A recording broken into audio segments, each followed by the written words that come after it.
مقابلہ نہیں ہوتا، اور جو مقابلہ کرے وہ اپنا نہیں ہوتا۔ رشتے مقابلہ کر کے نہیں بلکہ ایک دوسرے کی مجبوریوں اور پریشانیوں کو سمجھ کر نبھائے جاتے ہیں۔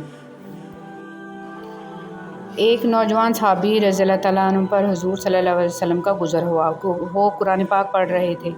جب اس آیت پر پہنچے تو بدن کے بال کھڑے ہو گئے، روتے روتے دم گھٹنے لگا اور کہہ رہے تھے، ہائے جس دن آسمان پھٹ جائیں گے، یعنی قیامت کے دن میرا کیا حال ہوگا، ہائے میری بربادی۔ حضور صلی اللہ علیہ وسلم نے ارشاد فرمایا کہ تمہارے اس رونے کی وجہ سے فرشتے بھی رونے لگے۔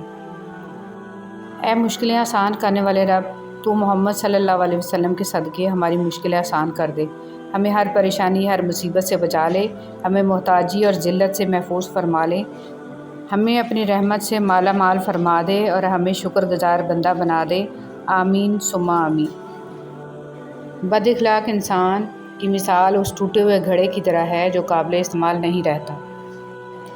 دینی امور میں معاون بیوی۔ رسول صلی اللہ علیہ وسلم نے ارشاد فرمایا، بہترین فرمایا کبھی کسی کو دکھ مت دو، کیونکہ معافی مانگ لینے پر بھی دل میں درد باقی رہتا ہے، جس طرح دیوار میں سے کیل نکالنے پر سوراخ باقی رہتا ہے۔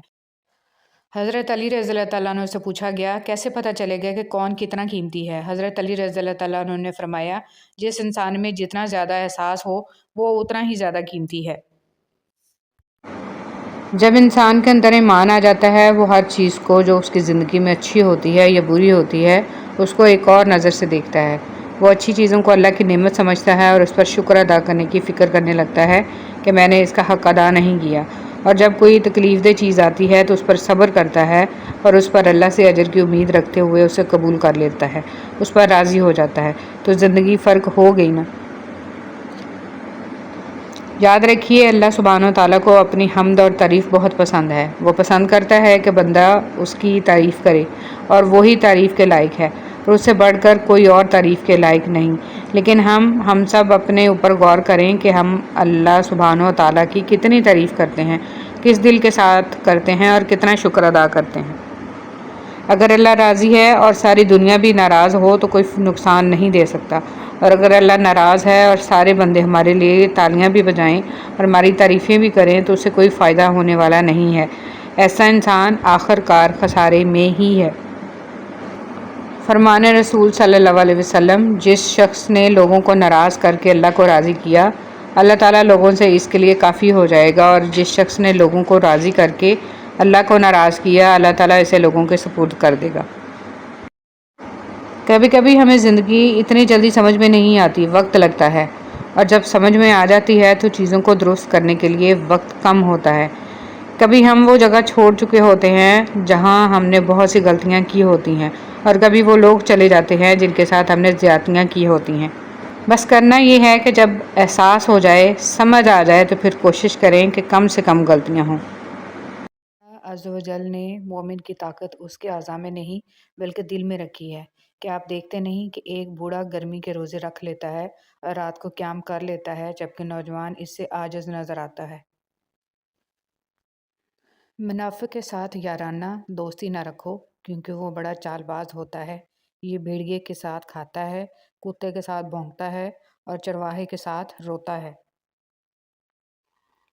جب تمہیں اپنی جہالت کا احساس ہونے لگے تو سمجھ لو کہ تم علم پانے لگے ہو، اور جب تمہیں اپنے سوا سب جاہل دکھائی دینے لگے تو سمجھ لو کہ اب تم علم کھونے لگے ہو۔ ہمیشہ ایسے شخص کو چنا کرو جو آپ کو عزت دے، کیونکہ عزت محبت سے کہیں زیادہ خاص ہوتی ہے۔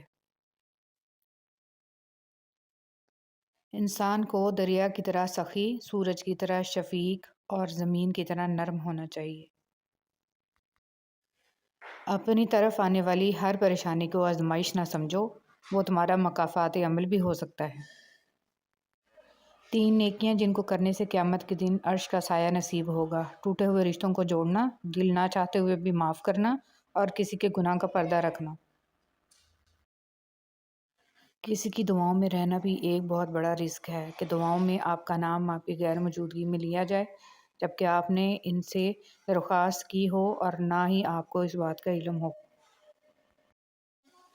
بیماری سے شفا کی دعا: تکلیف دور کر دے اے لوگوں کے رب، تیرے علاوہ تکلیف کو کوئی دور نہیں کر سکتا۔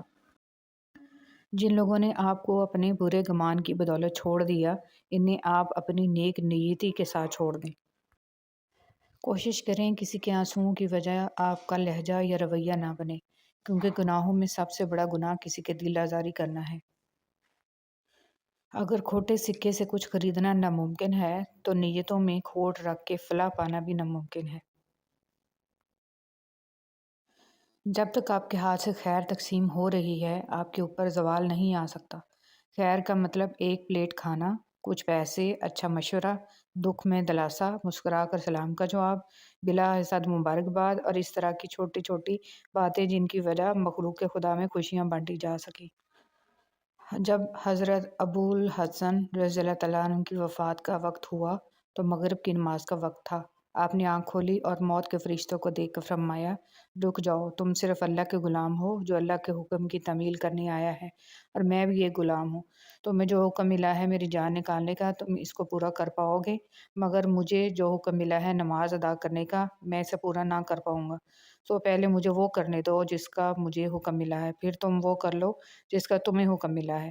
پھر آپ نے وضو کیا، نماز ادا کی اور اپنی جان اللہ کے حوالے کر دی۔ جس معاملے کو اللہ کے سپرد کر دیا جائے، اسے بار بار سوچنا ایمان کی کمزوری ہے۔ جو ہوگا بہتر ہوگا اور جو نہیں ہوگا وہ بھی بہتر ہے۔ رسول اللہ صلی اللہ علیہ وسلم سے کہا گیا، عورتوں میں اچھی عورت کون سی ہے؟ آپ صلی اللہ علیہ وسلم نے فرمایا، وہ عورت جو اپنے شوہر کو جب وہ اسے دیکھے خوش کر دے، جب وہ کسی کام کا حکم دے تو خوش اسلوبی سے اسے بجا لائے، اپنی ذات اور اپنے مال کے سلسلے میں شوہر کی مخالفت نہ کرے کہ اسے برا لگے۔ کون کہتا ہے تنہائیاں اچھی نہیں ہوتی؟ بہت حسین موقع دیتی ہیں رب سے ملنے کا۔ سبحان اللہ و بحمدہ، سبحان اللہ العظیم۔ نیک عورت نیک مرد کے نکاح میں ہو تو اس کی مثال سونے کے اس تاج کی سی ہے جو بادشاہ کے سر پر سجا ہو، جبکہ بری عورت کسی نیک شخص کے نکاح میں ہو تو اس کی مثال بھاری بوجھ کی طرح ہے جو کسی بوڑھے شخص نے اٹھایا ہوا ہو۔ سوچنے کی بات، ہم دنیا میں اس لیے پیٹے جا رہے ہیں کہ ہم مسلمان ہیں، اور آخرت میں اس لیے پیٹے جائیں گے کہ ہم دنیا میں مسلمان تھے ہی نہیں۔ استغفر اللہ، استغفر اللہ۔